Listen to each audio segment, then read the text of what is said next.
Good morning. It's Thursday, April 23rd. Thanks for tuning into DeProgram with Ted Rall and Jamarl Thomas. Good morning, JT. What's going on, man? Doing okay? I'm doing probably better than the leadership of the Southern Poverty Law Center, which we will be talking about. That's a very strange and interesting and complicated case, so we'll try to unpack that for you guys. Also, the Navy Secretary is out, but hey, it's not like the U.S. Navy is up to anything important right now.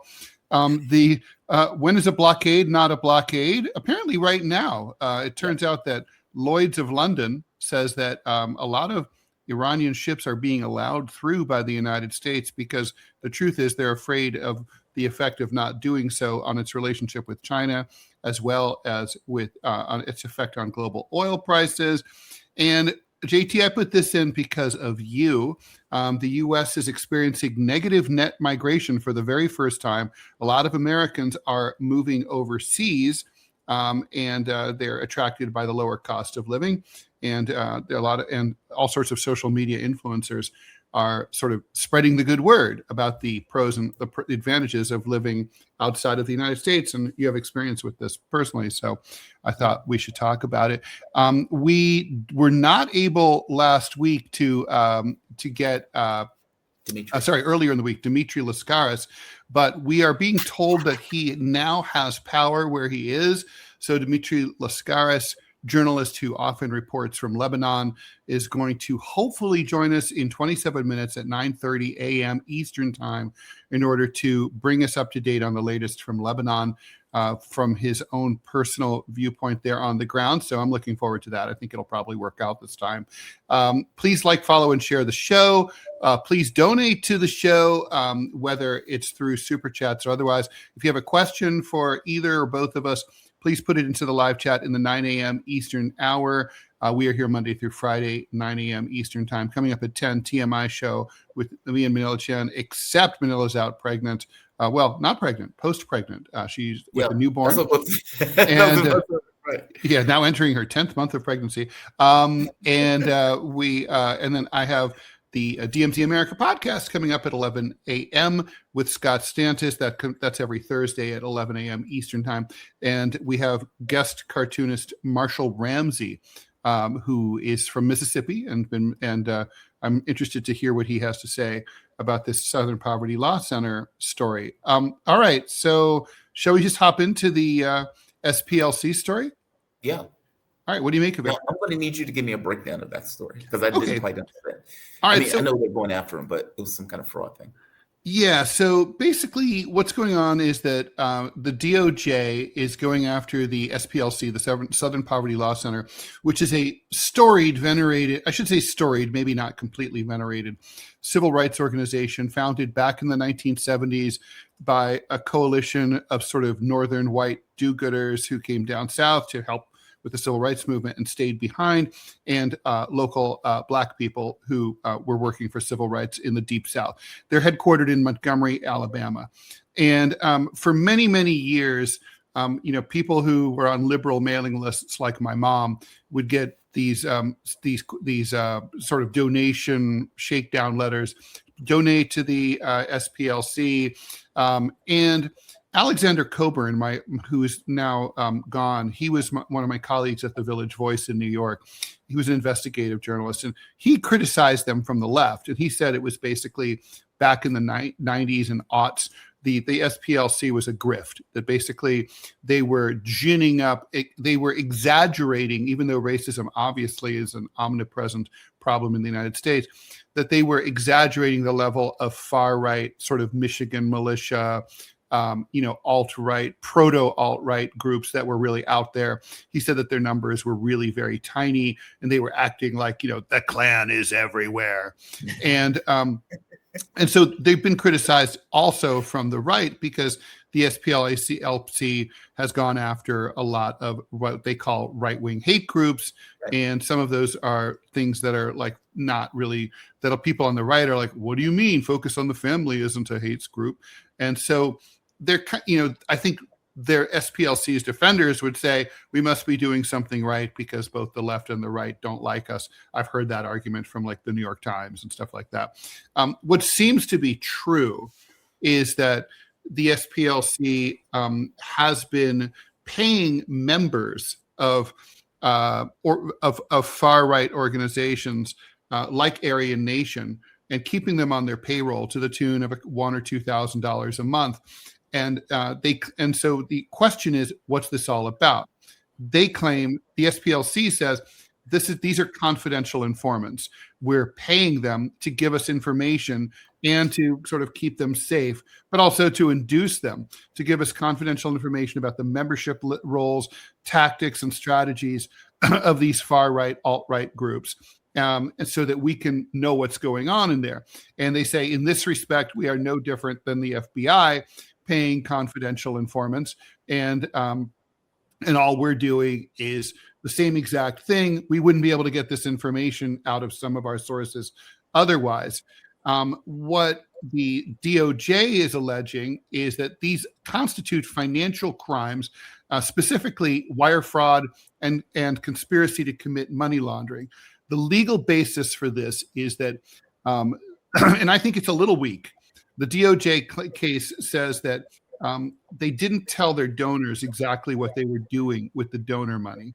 Oh, this is kind of like thinking, all right, well, what 501c3 organization specifically tells its donors what it's doing with their donor money? I mean, I remember when I was at Columbia University, there was an alumnus who donated several $1 million to re-landscape the outside of a dorm.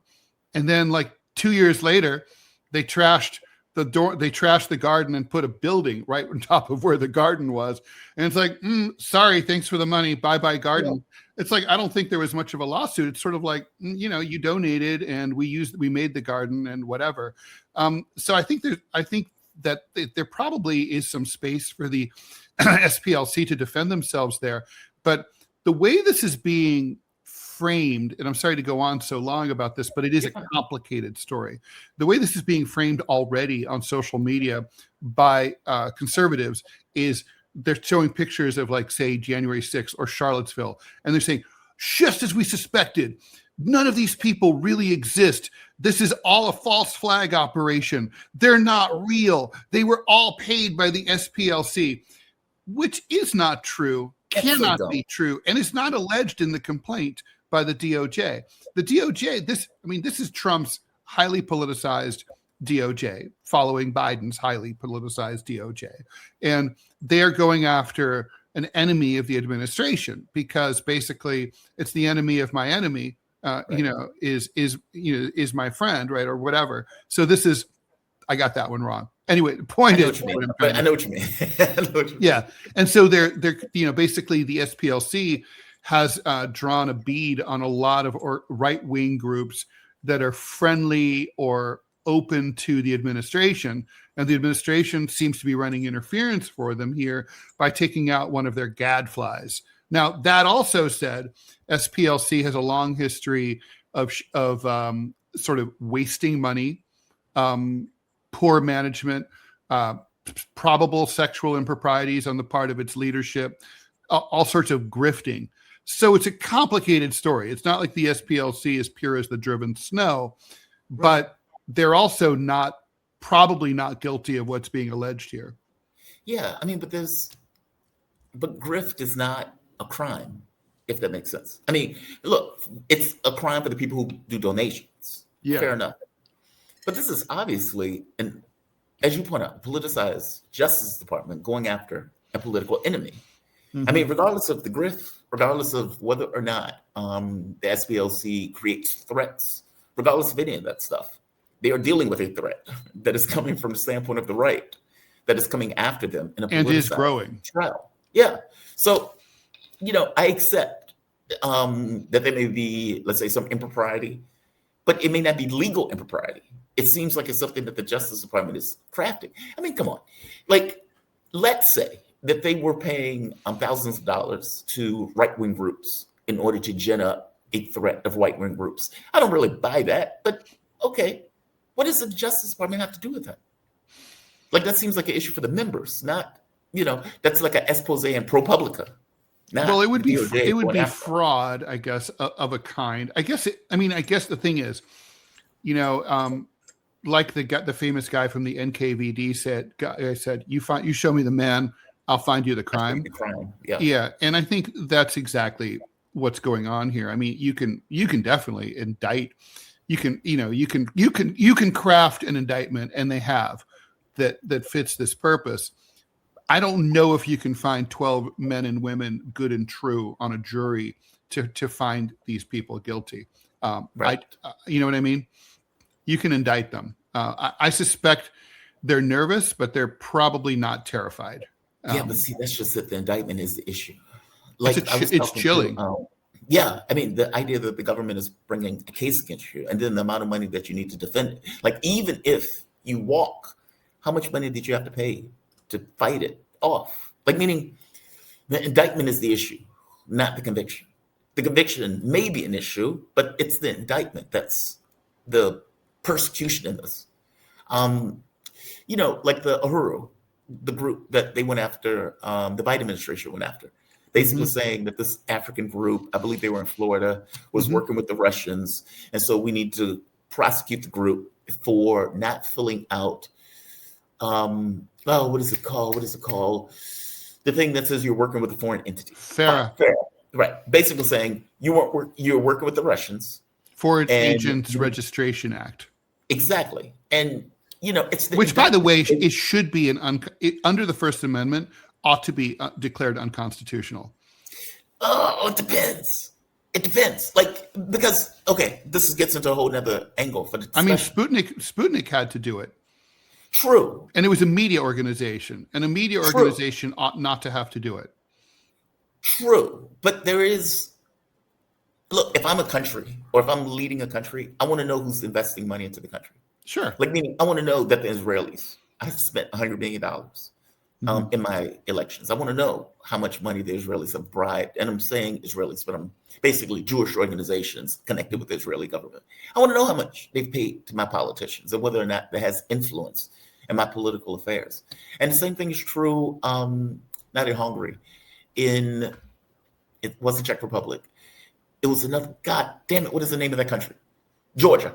If you remember when Georgia had that, the president who was effectively a spy for France and was doing everything in her power as president of the country to effectively overthrow the country. It was very bizarre. And if you remember, the United States got very pissy at Georgia because Georgia put in a fair law. In fact, they were saying, hey, we want to know who's putting money into our elections.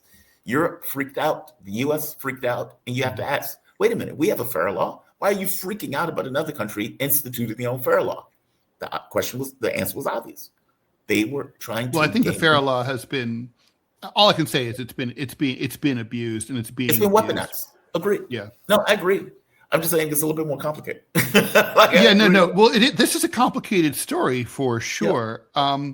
So I mean, we'll continue to watch it, but I mean, the thing is, this is one of those cases where it's almost like, because it's the Trump administration, it's really hard to see this as anything other than a political, like a McCarthyite type attempt to take out a flaw, albeit flawed, but a watchdog of the right. Right. Agree. No, 1,000% agree. So it's hard to see this through any other lens. And also, even though they were the boys who cried wolf throughout the 90s, now there's a wolf. And people like us who pointed out during the Biden administration that you were weaponizing the Justice Department will come back to bite you in the ass. And here we are. Yeah, well, that's true. That's always the lesson, as we just sort of analogously, we haven't talked about it, but as we just saw with the voters of Virginia approving this plan to redistrict, to gerrymander. And now it looks like, the Republicans picked this fight in Texas.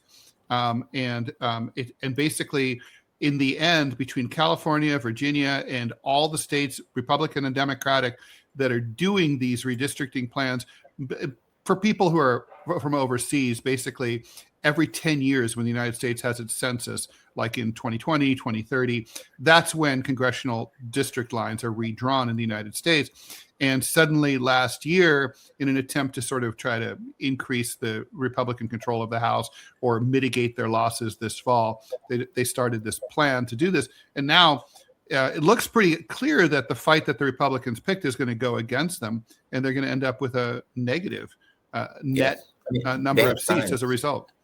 Yeah, they had signs all over Virginia. As you're right, it's like vote yes or vote no on the thing. And when look, man, Virginia's a bellwether state. Mm-hmm. And I remember when Hillary Clinton was running against Donald Trump, and you could see in Virginia that it was like it was red all the way through. Like, meaning you could see based on the way the polling came out and the election results, when Virginia went that way, I was like, Clinton is going to lose. Yeah, that's how I felt when in 2016 when I visited Dayton, Ohio, where my mom lived and where I grew up. That was a classic bellwether county, Montgomery County, southwestern Ohio, and it's like I saw no Clinton signs, and I was like, holy shit, Trump's going to win. Yeah, I kicked off on election night at 8:45. I knew what was going to happen. Yeah, I saw it here in Virginia. I was like, she's going to lose. Like Virginia, if Virginia is not turning blue, and if Virginia goes red, the Democrat is going to lose. Yeah, if you're looking for bellwether states, Ohio is one, Virginia is one, and to be honest, when we're looking at the way the election was going in the like when you get into places like Michigan, etc. It was clear. Mm-hmm.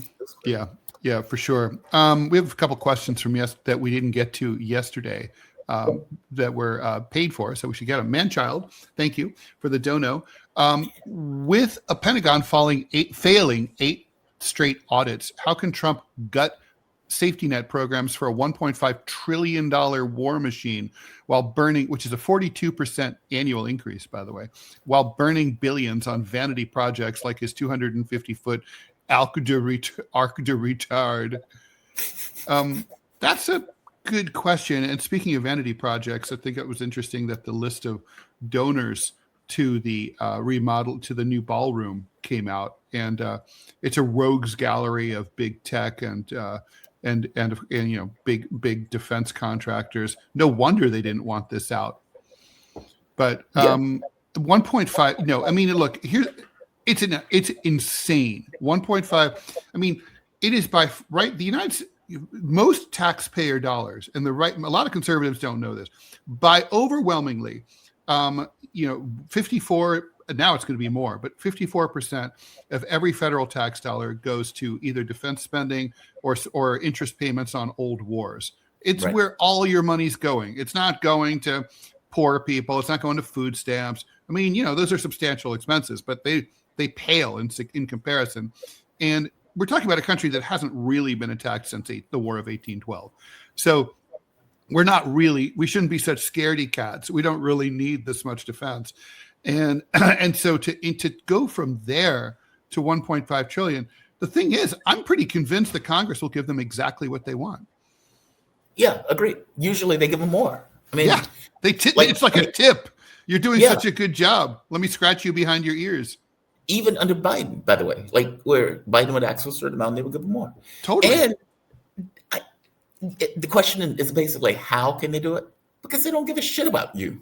That's why. No, they don't give a shit. And by the way, it's always interesting how that bill, right, the Defense Authorization Act, the NDAA, is always called. Have you ever noticed? It's like it's always Russia's full-scale invasion of Ukraine, full scale, and it's always the must-pass NDAA. Yes. Nothing else is ever must-pass. Like, why is it must-pass? It's not must-pass. Nothing is must-pass.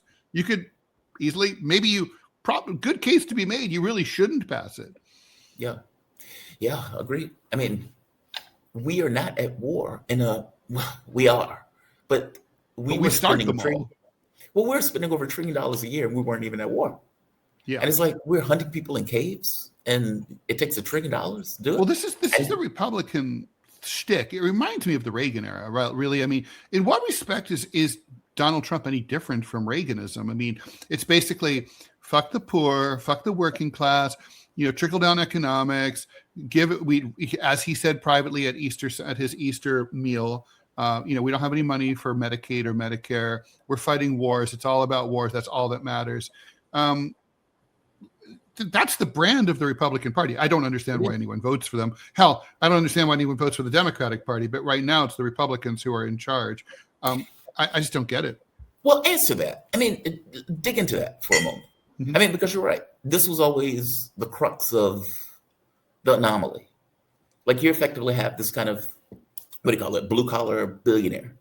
Yeah. And my mom used to always say, like, you ever notice when you drive around past a trailer park, you'll see tons of American flags. If you drive by a rich person's mansion, you'll never see one. Right. Right. Right. Yeah. I mean, it should be the other way around. Well, it's a capitalist country. Mm-hmm. We orient our politics, our media, and all of this stuff around this notion of accruing wealth. And from the standpoint of the benefactors of this country, it's the rich, right? Mm-hmm. And so you would think that you have a billionaire effectively running. That billionaire is coming down a golden escalator, that the poor would be a bit suspicious of this blue-collar billionaire. You would right? think. Like, I'm not going to touch Medicare or Medicaid. And I'm like, yeah, Republicans, if they get the opportunity, they're going to go after Medicaid and Medicare, right? Social Security, all of these things on the chopping block. And finally, we get Trump coming out saying, yeah, we can't afford these things. We need to spend nearly 50% more on the military. Really? Do we? Yeah. I guess I never understood that feature, that factor. I couldn't tell if it was, well, everybody believes they're going to be rich at some point. Everybody believes they have the opportunity to be rich. I'm very curious about that effect. And yet that's part of America. Robbie has thoughts. Yeah, Robbie, what are your thoughts on this? Well, I mean, as far as right-wingers go, even ones that are working class or poor, for them, it's not so much about getting rich because they know it's never going to happen. That's my default position. I'm never going to own a house. It's just baked in. It's just not. It's never going to happen for me. There's only two things that I can do. One is build a better future for my kids, and second, I want the government to leave me the hell alone. I don't want men in my daughter's bathroom.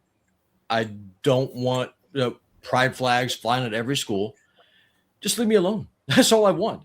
So it's the culture war stuff. I get the culture war stuff, but this culture war stuff wasn't like that in the 90s, or was it? I mean, it was different stuff. Well, it was different stuff. Agreed, but you had, I guess it was Clinton. There was flag 90s. Burning. Remember that? Yeah, true. Sister Soldier. I mean, it just all comes down to whatever it is that whatever the pain point is that you want to touch. I mean, ultimately, if you're on the right, like what I am, it comes down to I want the freedom to make my own mistakes. I don't need a babysitter. I don't need a granny.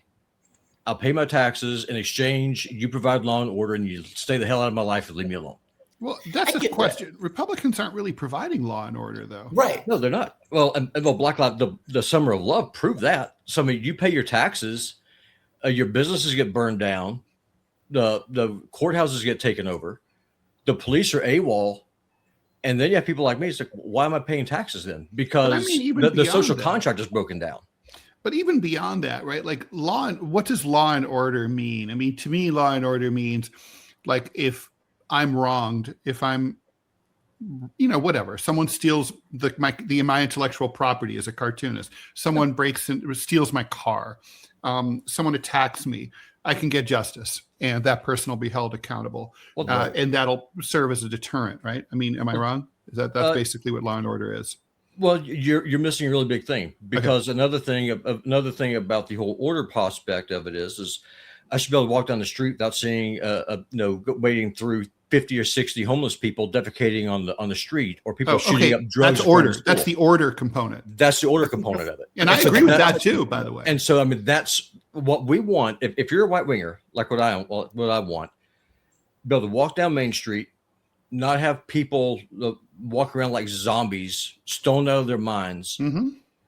I want clean streets. I want to be able to. Left-wingers want those things too. No, that's what I was about to say. This is not a right-wing position. But liberals don't care. Well, no, I get that. But now here's the thing, though. The Democratic Party is all about accept what's different, and if you don't, you're a bigot. While the vast majority of people just want to be left alone and be able to live in a clean, orderly town and not get pushed from a subway or get mugged. Once again, we hit the difference between liberals and leftists, right? I mean, the left likes order. The Soviet Union liked order. China liked order. I don't want to see homeless people on the streets because I don't think people but they're everywhere, and the other political party cares, and so that's and that's why that is true. And so that's why so many right wingers like me are opting out of the system. And for me, that's the most terrifying thing, because when people figure out that voting doesn't matter and that the system is broken, that's when you start getting, at best, rebellion, at worst, revolution. It starts with apathy. Oh, for sure. Good. Once there's no buyout, once there's no buy-in, things fall apart. True. And I remember Mark Frost used to make that argument. Like, the moment that you lose credibility in the system starts to. I don't trust the system at all. I mean, the government could actually be telling me the truth right now about whatever topic is that's in the news.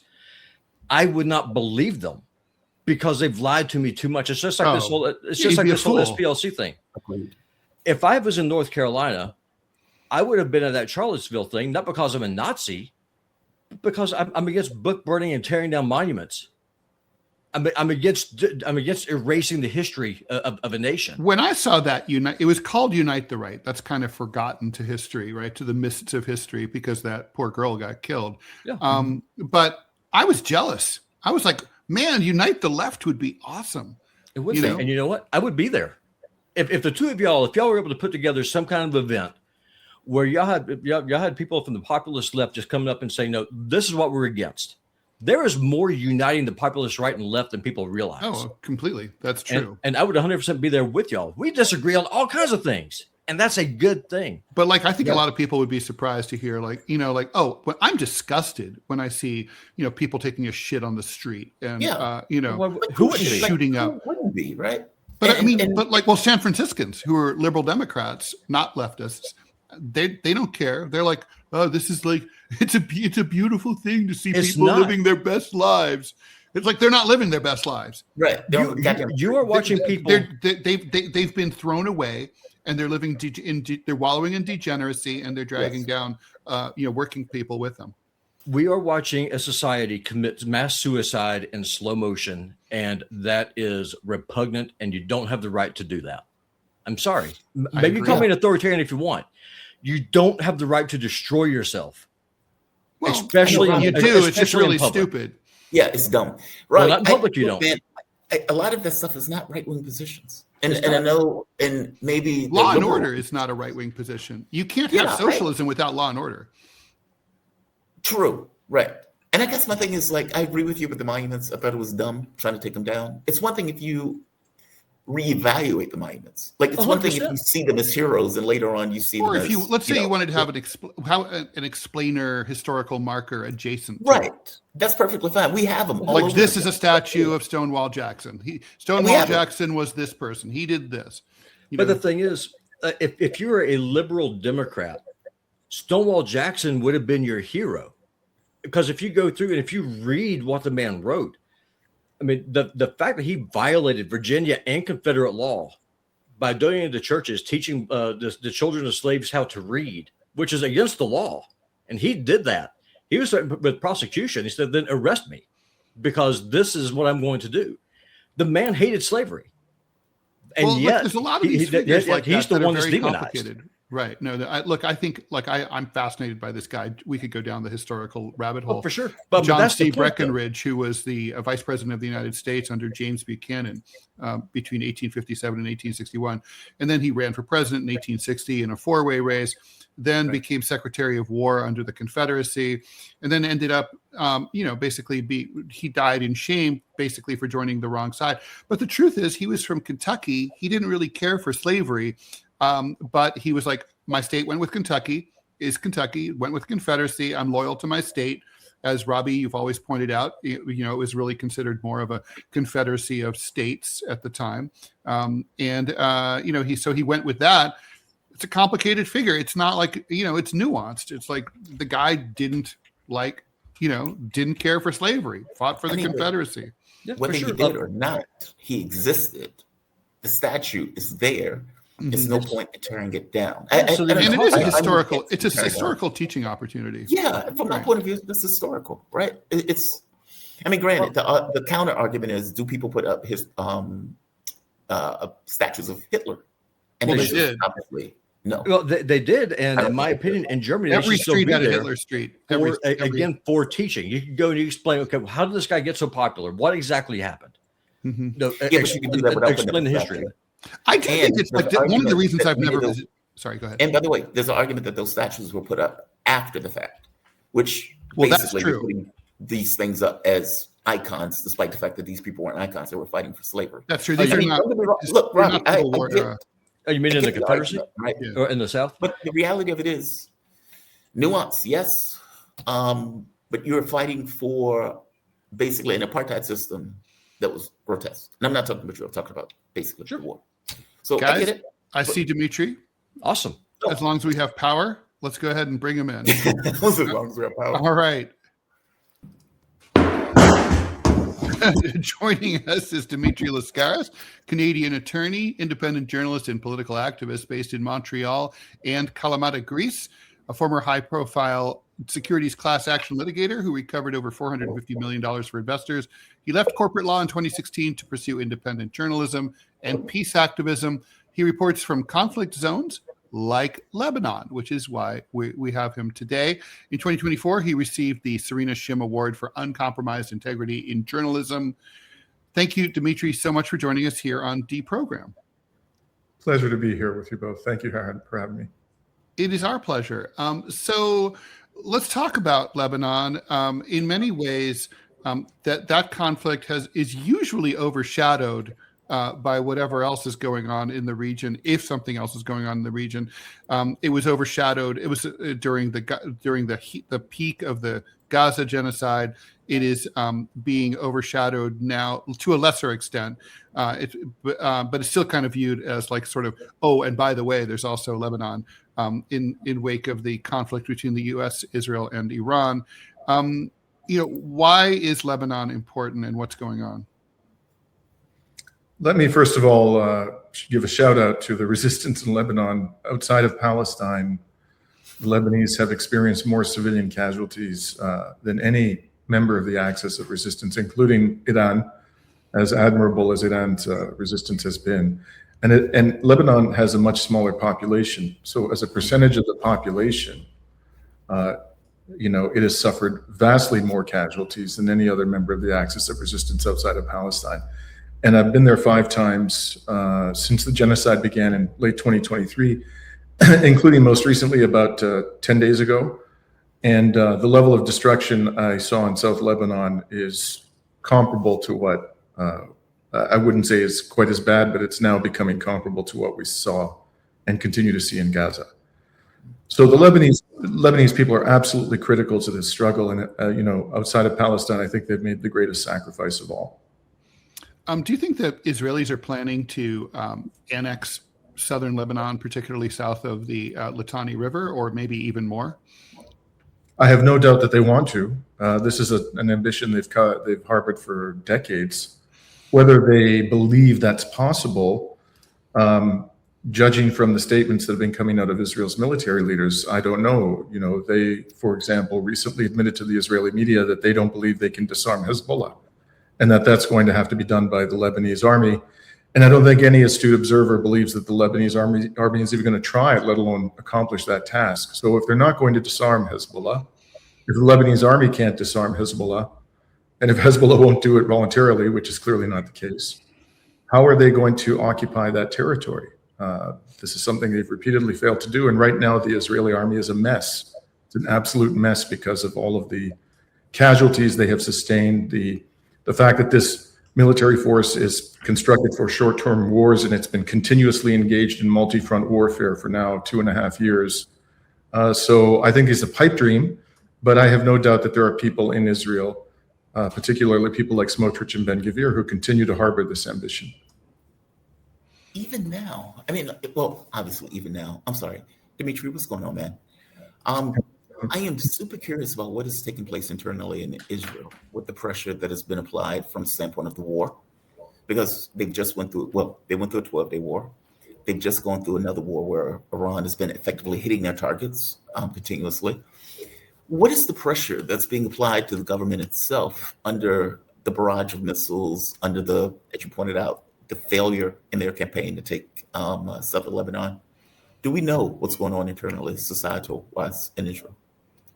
Well, if the polls are to be believed, Jamarl, and we have good reason to doubt how accurate they are, and especially whether they reflect the informed opinion of the Jewish Israeli public. But if they're to be taken at face value, a large majority of the Israeli Jewish population, who constitute about 75% of the population of 1948 Israel, want the war to continue.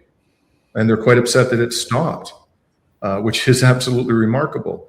There are, there's a significant segment of the Israeli Jewish population that is growing discontented with this war, and you've seen somewhat larger protests.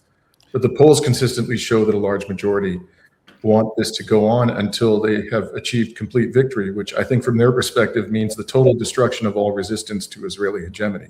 Dmitri, can we talk about the Israeli Jewish liberals? Because, when I used to visit Israel in like the 90s and aughts, they existed, right? And a lot of I met a lot of ordinary Israelis Israeli Jews who wanted to live side by side in a two-state solution.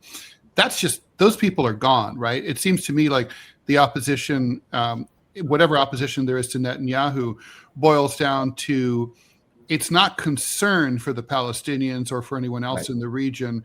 It's a different, liberalism is gone. Am I misreading that? Well, if you regard the statements by Yair Lapid, who is sort of the standard bearer today of the Israeli liberal class, that is gone. It's all over. I mean, Yair Lapid has been completely supportive of the Israeli genocide. He is fanatically opposed to this two-state delusion. He wants the war on Iran to continue. He wants the war on Hezbollah to continue. There's no indication that his party, which is inherited the Israeli liberal movement, has the slightest interest in coexisting with Palestinians or with Lebanese for that matter. So I think Israeli liberalism is effectively dead. How did that happen? Well, I think it happened because of us in the West. We basically protected Israel from the consequences of its crimes, no matter how heinous they were. And so the entire Israeli political elite has become increasingly emboldened over the years to believe that there's no consequences for their depravity. And we should anticipate that it's just going to get worse unless and until the leadership of Israel is held accountable. We created this Frankenstein, and it ain't going to get any better. It's just going to get worse. I'm curious on something else. From the standpoint of Lebanon, there is a weird relationship in regards to Lebanon and its population. And I'm saying this is kind of strange. The president, in this case, seemingly joined hands with Israel, effectively saying, all right, we got a ceasefire. As they continue the murderous campaign in southern Lebanon, you don't foresee this notion of a civil war in this case, because it seems that there's a contradiction between the government of Lebanon versus the population of Lebanon. What is going on with this strange engagement? Like you said, they wouldn't fire a shot in anger at the Israeli military, and yet they would claim that there's a ceasefire. Obviously, there's no ceasefire, correct?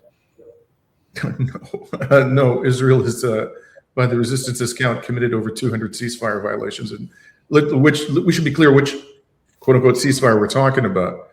I don't understand the American media. Sorry to interrupt, but like Western media constantly portrays it as like we have a shaky ceasefire that is still holding, even though Israel is continuing to fire. Right. Yeah. I'm sorry. Am I an idiot, or do I just not understand English? I mean, what does that mean? I mean, a ceasefire means that nobody's shooting. You ain't an idiot, but the people who believe these Western media may be. I mean, the fact of the matter is that when the corporate media uses the words fragile and shaky to describe these ceasefires, what they mean is that the resistance is restraining itself, but Israel is going hog wild as if nothing has changed. From the very moment that the 10 days, so again, let's clarify what ceasefire we're talking about.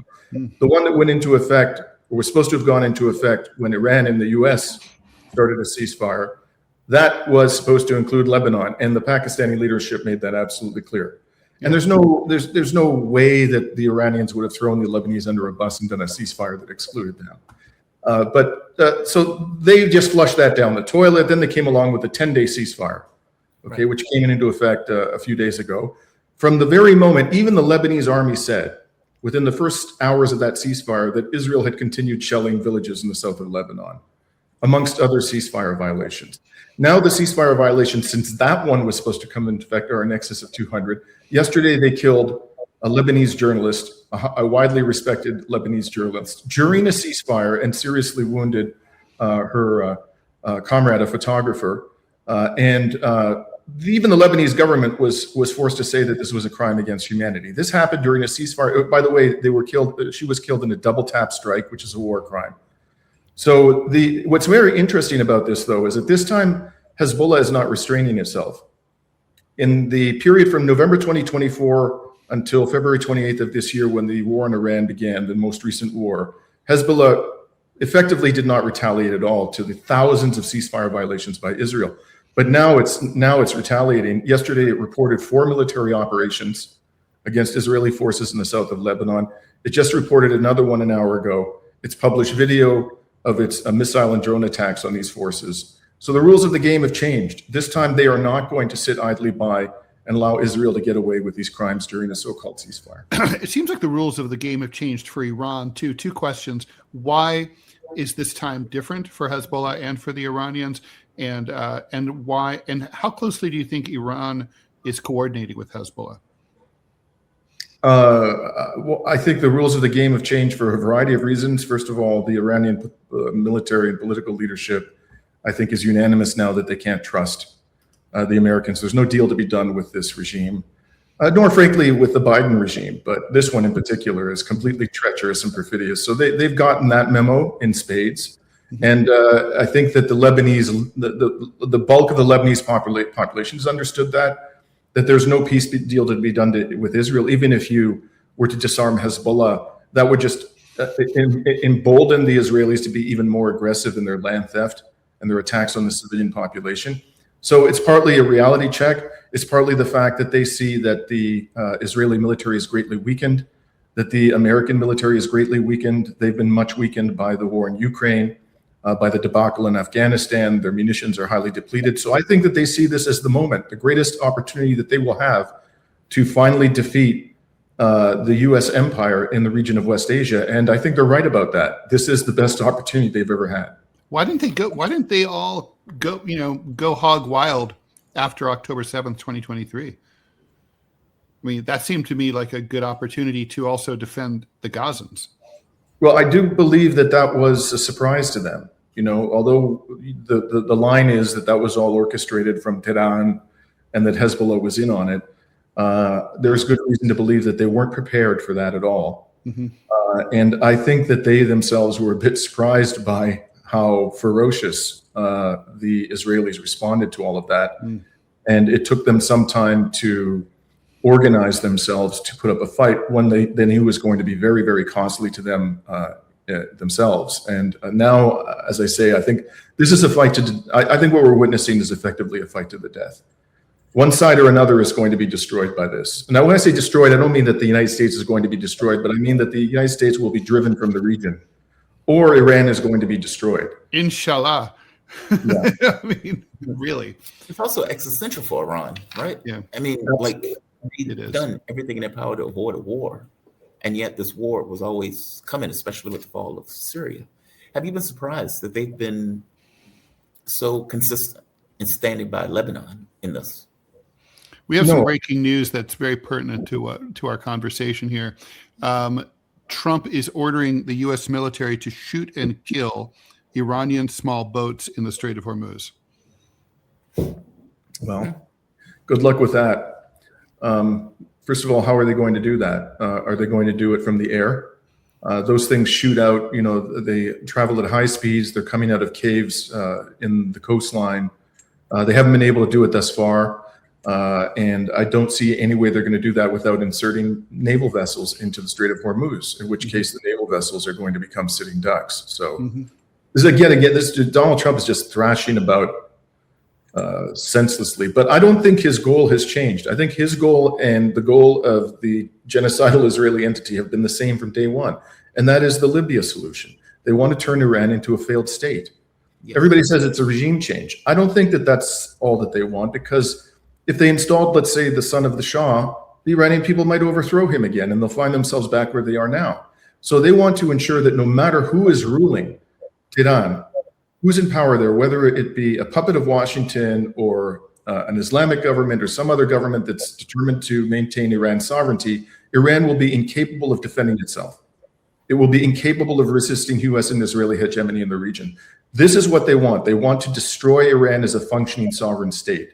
And so all those people out there in the Iranian diaspora, who say, oh, we don't like this government and we oppose this government and we support what Israel and the United States are doing because we think they're liberating the Iranian people. You deluded freaks need to come to Jesus and understand that the goal here is to destroy the country.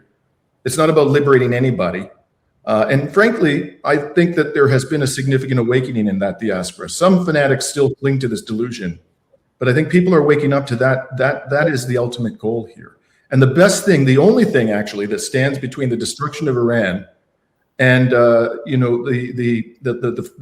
preservation of the Iranian people is the current government of Iran and the current military of Iran. They are the best protection that Iran has at this time. Whether you agree with their politics or not, they are the best protection. We have some questions from our viewers here. So, do you see? This is from Manchild. Do you think anything to be Do you see anything to be hopeful for, or is the region doomed for the foreseeable future? Does Israel deserve the right to exist? Two-part question. No. Israel, if it ever had a right to exist, it has forfeited it many times over. Israel is a cancer, and the region needs to be cured of this cancer. That doesn't mean wiping out the Israeli Jewish population, of course. This means dismantling this regime by any and all means necessary. And those Israeli Jews who wish to stay and live in peace and coexist with the Palestinians, from my perspective, it's not up to me, but I would say you're welcome to stay. But if you're not prepared to live in peace as equals with the Palestinian people, then you need to find a new home. Get out. Sort of like the post-apartheid South Africa solution? Well, I think that the South Africa could have done a better job, frankly, of ensuring equality for the indigenous population. But, something in that direction. I think too many compromises were made. But to go back to the question, because I think this is very important, I actually am very hopeful for the future of the region. There's going to be a lot more suffering to come, sadly to say. But I think this is their best opportunity, and I think they're winning.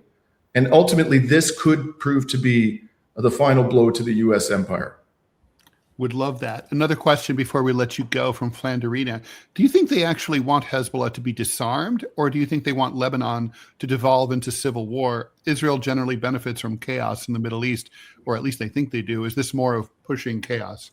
Yes. Yeah. Well, the first preference of the Israelis is always just to take the land. And if they can't take the land and seize exclusive control over it, their next option is civil war and devolve into chaos, do what they did to Syria. They're trying to do it to Lebanon. They're trying to do it to Iran. But I just don't see them succeeding in that regard. I think the odds right now are greatly favor the resistance. Dmitri, do you have plans to return to Lebanon anytime soon? I don't have definite plans, but I will definitely go back within the near future. Absolutely. To be honest with you, I keep going back to this region. I've been in Iran twice. I've been in Lebanon 5 times since the genocide. I've been in Iraq, Jordan, because it's incredibly inspiring. I don't see any other part of the world. I mean, there are many brave, courageous people putting up resistance to injustice all around the world, but this particular part of the world is really something. Dmitri, where can people find your work? My main gig is Reason to Resist. That's our YouTube channel. And on X, you can find me at Dmitri Lascaris. Dmitri, thank you so much for joining us on DeProgram. We really appreciate you and hope you'll come back. Thank you. We'll do. Peace out. All right. So Dmitri Lascaris, if you're just joining us, is a Canadian attorney, independent journalist, and political activist based in Montreal. And he now hosts the Reason to Resist. That's the 2 is the number 2 Resist YouTube channel. And he ran for the leadership of the Green Party of Canada back in 2020. Interesting. So, yeah, super cool. We have a few more questions we should get to. Para Illegal, thanks for the $10 donation. What do you really think about Marines? Depends on the Marine.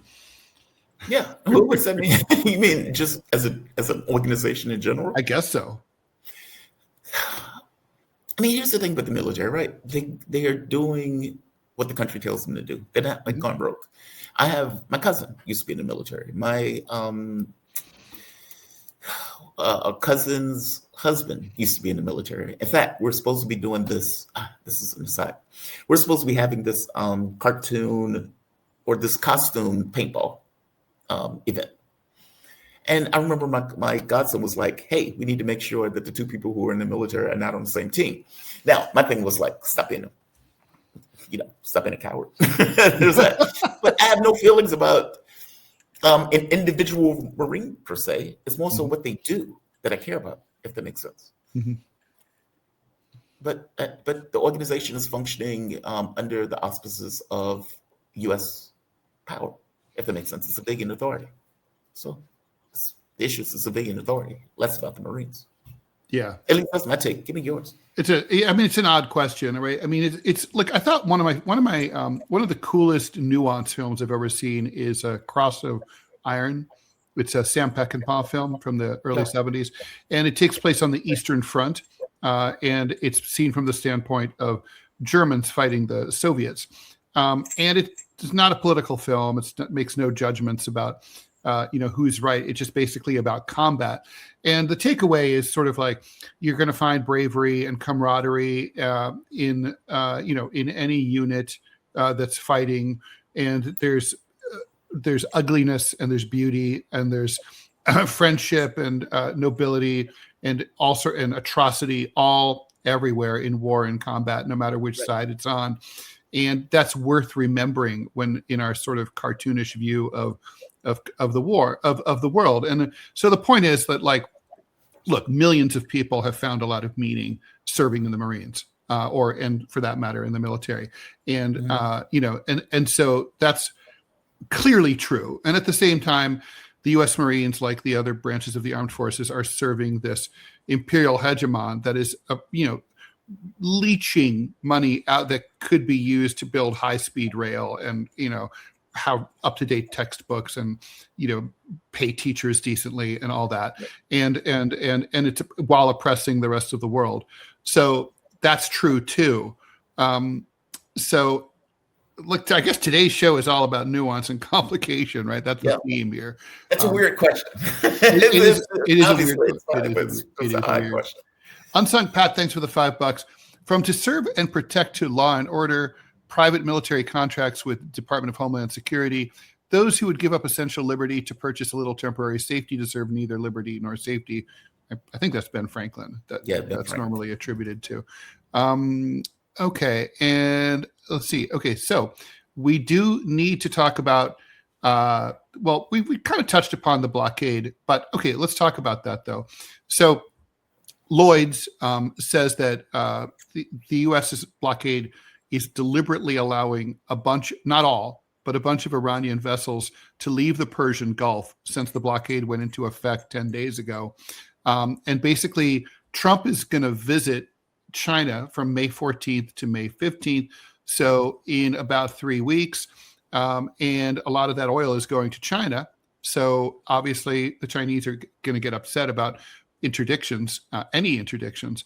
But at the same time, also, the tighter the blockade, the more pain there is in the global oil market, right? So this blockade, as we talked about originally, isn't really doing Trump or the people behind him much good, right? I mean, that's that's the takeaway here.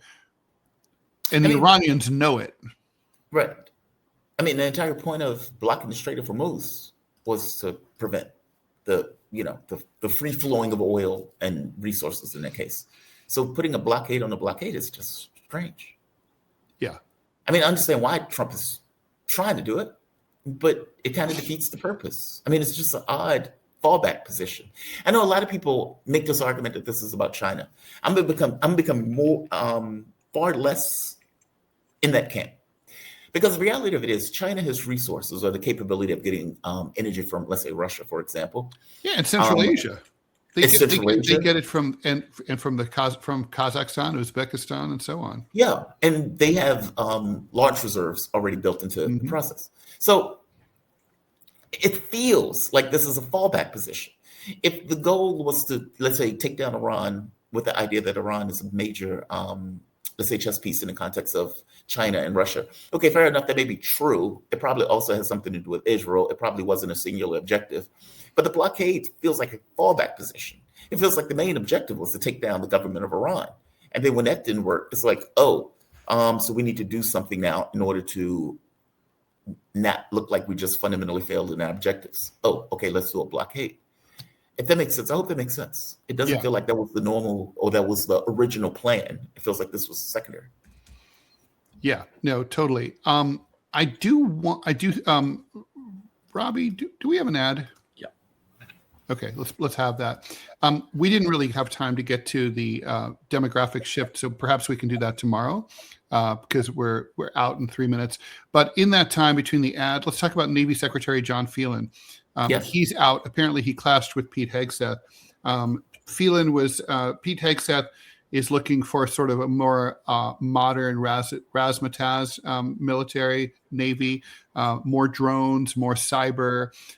Phelan wanted big ass, aircraft carriers, golden class, in tribute to Donald Trump. And he seems to have lost that struggle. And there are apparently some stylistic differences too. Hold that thought while I read the ad, and then we'll try to get to that. They can freeze your accounts, shut off your cards, lock you out of your own money overnight. Banks don't protect you, they control you. That's why real financial freedom starts with ownership. Introducing Rumble Wallet, a non-custodial wallet built for people who refuse to give up control. With Rumble Wallet, you don't just buy digital currency like Bitcoin and Tether. You can own Tether Gold, real gold on the blockchain. Through Tether Gold, you get direct ownership of physical gold bars, each one fully allocated, verifiable by serial number, purity, and weight.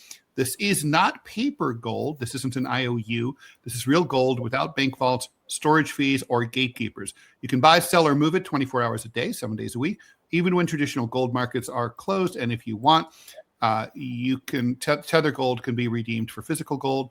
That's power. And when you support creators on Rumble, you can tip them directly using Rumble Wallet, peer-to-peer and outside the banking system. No permissions, no middlemen, no cancel button. This wallet is yours forever. So, your thoughts about John? Your thoughts about John Phelan, and then you're going to have to close out the show because as soon as I hit the countdown button for TMI, I lose my audio here. Oh, fair enough. Okay. We are not in the old world in regards to wars, right? And one of the things that we're seeing in the Ukraine war is that all of these things, projections of power that were in the 80s, have become targets. An aircraft carrier is a target to a hypersonic missile, right? Mm-hmm. So, yeah, the military does need to change. What time is it? I want to make sure we get to that. Okay. Yep. We're closing out. That's got to be it. You go close. I want to shout out to Ted Rall. Shout out to Robbie. My name is Jamarl Thomas. This is DeProgram. We will be back at 10 a.m. Tomorrow morning. I'm sorry, 9 a.m. tomorrow morning. Stay tuned for TMI with Ted Rall. And I would imagine Robbie is going to be there since Manila Chan is in a hospital after giving birth. You all have a fantastic rest of your day. DeProgram signing off. Bye, everyone. Have a good one, guys.